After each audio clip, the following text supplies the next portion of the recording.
तोले से खरीद लाए हो क्या? जिस भगवान के लिए इस संसार में लोगों की एक आस्था है, उसको आप क्यों प्राइवेट लिमिटेड बनाने के लिए आमादा हो?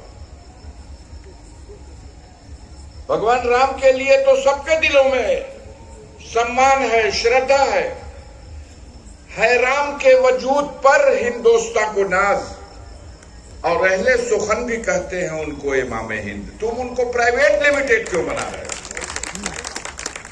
आप उनके नाम पर भोली भाली जनता को बेवकूफ बना रहे हो।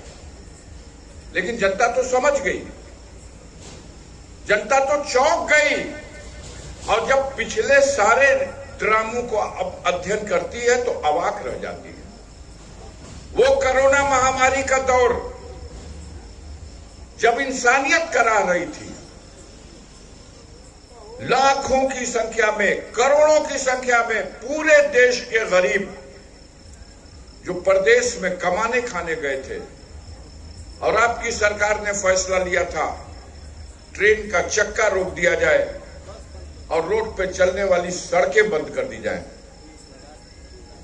तब लाखों करोड़ों गरीब मजदूर जहां कारखाने में थे, कारखाना बंद हो चुका था, रोजी रोटी का सवाल खड़ा हो गया था, लोग पैदल चल दिए अपने घरों के लिए, अपने बाल बच्चों को कंधों पर उठाए। रास्ते में कितने मर गए।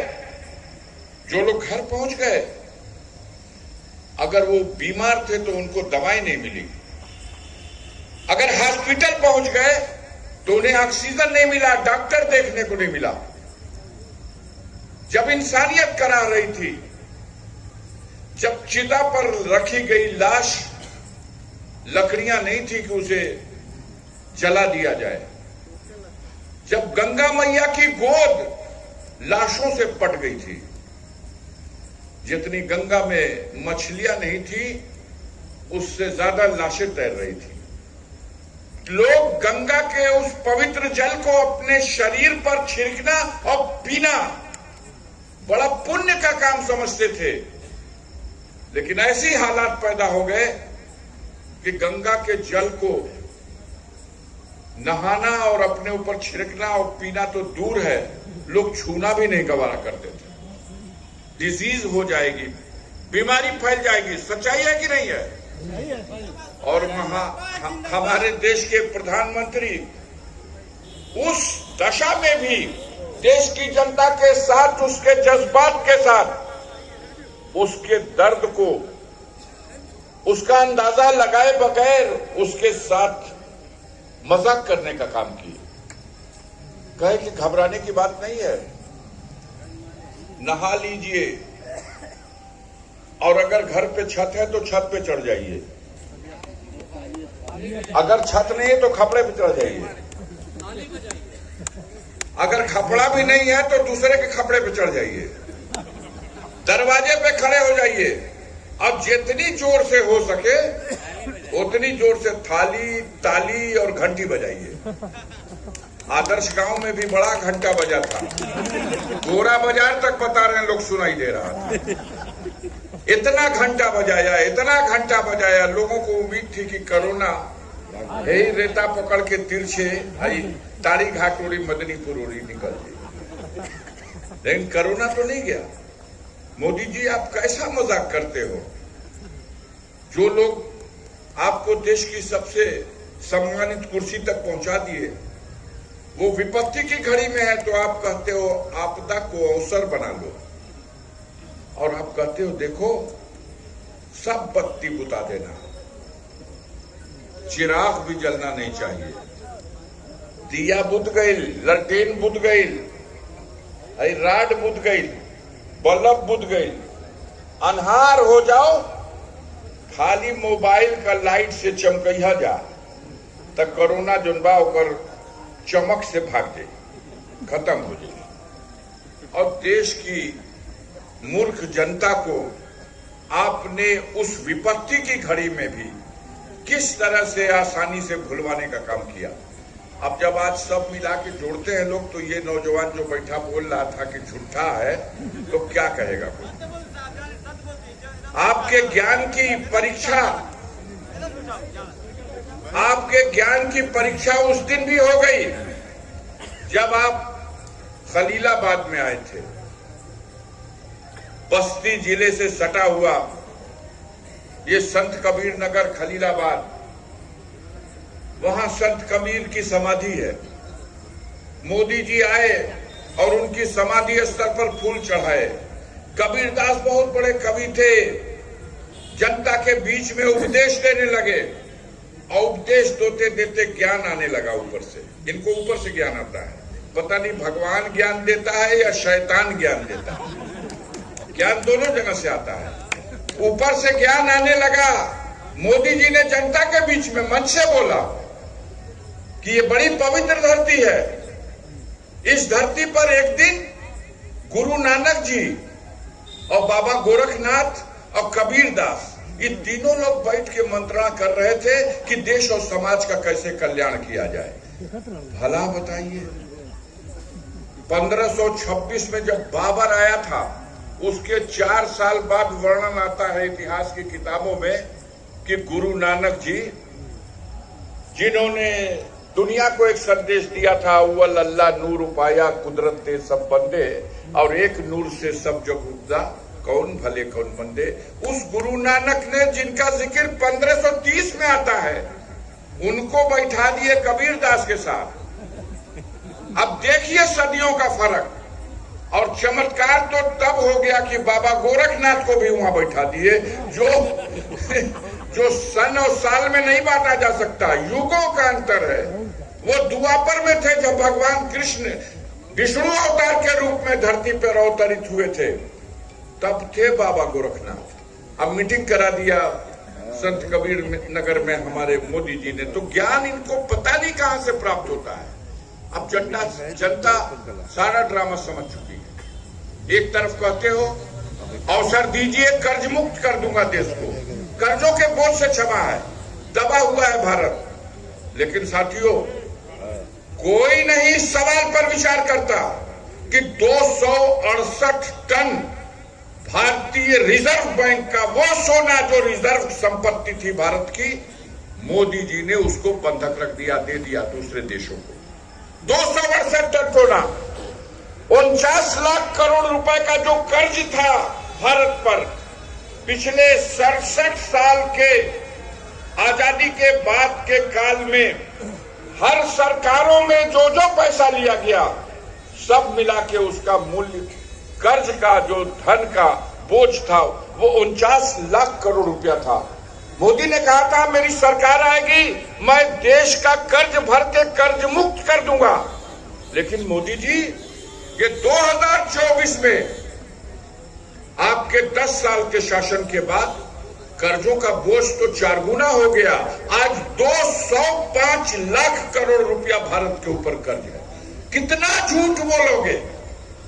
2 करोड़ नौजवानों को हर साल काम देंगे, 10 साल में नौकरी को आपने तारा बना दिया। नौकरियां चली गई और जिनकी नौकरियां खत्म हुई उन्हें पेंशन भी नहीं मिली। सेना की नौकरी को भी आपने तमाशा बना दिया। 4 साल में अग्निवीर के रूप में उसका नाम बदल दिया। अब जवान भर्ती होता है 18 साल की उम्र में और सर्वदा के लिए रिटायर होकर घर चला जाता है 22 साल की उम्र में। आपने देश को धोखा दिया। कहा था आप लोगों ने कि 400 का सिलेंडर 250 में बिकेगा, 58 रुपए का डीजल 40 रुपए लीटर देश में बिकेगा, 65 रुपए बिक रहा पेट्रोल 50 रुपए रेट में बिकेगा। लेकिन 50 वाला पेट्रोल आज 100 रुपए लीटर है, 58 रुपए वाला डीजल आज 90 रुपए लीटर है और 400 वाला सिलेंडर आज 1200 रुपए का है। किस तरफ से समीक्षा होनी चाहिए? आप बताइए। आप कहते हो कि हम भारत को आत्मनिर्भर बना रहे हैं। दुनिया में एक देश ऐसा बता दो जो ये दावा करता हो कि हम आत्मनिर्भर बनना है और बना रहे हैं और विश्व गुरु बनने जा रहे हैं, उसके पास अपनी एक एयरलाइंस ना हो। भारत के पास अपनी एक एयरलाइंस ही नहीं है, पहले थी। मोदी जी की कृपा से भारत की एयरलाइंस टाटा को बेच दी गई। ये एयर इंडिया, ये इंडियन एयरलाइंस मोदी जी ने टाटा को बेच दिया। मोदी जी ने लखनऊ का चौधरी चरण सिंह के नाम पर संबद्ध एयरपोर्ट 50 साल के लिए अडानी को पट्टा लिख दिया। मोदी जी ने बनारस का एयरपोर्ट 50 साल का पट्टा लिख दिया। पटना का एयरपोर्ट, गुवाहाटी का एयरपोर्ट, केरल का एयरपोर्ट बनाया एक भी नहीं था, सब पट्टा लिख दिया। और गाजीपुर को तो वो सब्ज बाग दिखाया गया। 2019 याद है, जब अनहू से जहाज उड़ने वाला था, याद है कि नहीं याद है? 2019 में जहाज उड़ल, आज ले उतरल ना उतरल के तो बताओ जा। 2019 में विकास पुरुष अनहू एयरपोर्ट से जहाज उड़ा दिले रहा, लेकिन लौट के उतरल ना आज ले। झूठ का पुलिंदा। 4 लाख करोड़ रुपया भारत सरकार का लगा हुआ था बीएसएनएल में, और 4 लाख करोड़ रुपए की बीएसएनएल, उसकी सेवा, उसका सिस्टम मिट्टी में मिला दिया विकास पुरुष ने। कोई नहीं पूछेगा। आपको किसी कारखाने का मैनेजर बना दिया जाए, अब कारखाना का दिवाला निकाल देबो तब तो क्या अभी विकास पुरुष कहा ही? इनको दिया गया था संचार मंत्रालय विकास पुरुष को, जो दावा करते हैं कि गाजीपुर में 20,000 करोड़ का विकास कराया। इनसे जरा पूछिए, ये 4 लाख करोड़ वाला हिसाब कौन देगा? भारत सरकार का 4 लाख करोड़ रुपया, दुनिया की बेस्ट टेक्नोलॉजी, सारी आधुनिक मशीनें, भारत की सैटेलाइट चंद्रमा पर, टावर नहीं के मिला। इतने लोगों में बताओ, अब कोई रखता है क्या बीएसएनएल का सिम? बताइए। जियो को जमीन से आसमान में पहुंचा दिया। अब ओडा ने ले लिया वो स्थान, अब आइडिया ने ले लिया वो स्थान, अब एयरटेल ने ले लिया वो स्थान, अब जियो ने ले लिया वो स्थान। इनमें से कोई भी बीएसएनएल के मुकाबले में नहीं था। मालिक जिस दिन उसके ये बन गए, संचार मंत्रालय जब मिला था तो उसका कैबिनेट कोई नहीं था, यही कैबिनेट भी थे और यही उसके मंत्री भी थे। मिट्टी में मिला दिया। 2G के नीलामी में घोटाला हुआ है, इसके नाम पर ए राजा कनिमोझी जेल भेज दिए गए थे। जनता में ये आहट आई थी कि नहीं, इसमें भ्रष्टाचार हुआ। इस भ्रष्टाचार का हिसाब कौन देगा? गाजीपुर में विकास पुरुष का नाम दिया गया, एक इनको और एक इनके चट्टे बट्टे शेरपुर के रहने वाले संजय शेरपुरिया को। नाम सुन ले राजा के ना, संजय शेरपुरिया है। वो चले तब 20 चकवा दूधू को 3-3 को लेके चले संगावे कि भैया जेके रोजगार लेवे के बाद हमसे ले जा, गाजीपुर में एक को बेरोजगार ना रह जी। हम संकल्प ले बड़ी सबके रोजगार दे दी। आदमी कहा कि कहाँ ले आगे न बात, दादा ये फरिश्ता हुआ कि देव का दूत हुआ, क्या हुआ? इस संजय शेरपुरिया विकास पुरुष, आज संजय शेरपुरिया तिहाड़ जेल में। आज ईडी और सीबीआई और एसटीएफ उत्तर प्रदेश की पुलिस आज लिखती है महाठग संजय शेरपुरिया, यही उसको उपाधि दी गई, महाठग संजय शेरपुरिया। ये संजय शेरपुरिया 2019 के चुनाव में, इसका करिश्मा मालूम है? 25 लाख रुपया दिया था 2 चेक से विकास पुरुष को। 25 लाख, एक बार 10 लाख और एक बार 15 लाख। हमारे धरती के विकास पुरुष माननीय श्री मनोज सिन्हा का खाता में जब हमारा उनका चुनाव होते रहुए, तो वो महाठग संजय शेरपुरिया अपने अकाउंट से, मनोज सिन्हा का अकाउंट में 15 लाख एक बेर, 10 लाख एक बेर, भैया 15-25 लाख लेके चाप के चुनाव लड़ रहा हूं। अब जब वो धरा के गई बहुन ने तीर्थ यात्रा पे तो कहत हुआ कि भाई पैसा तो दिले रहे, अब खोजत है कि मिल जाए तो फेर देती।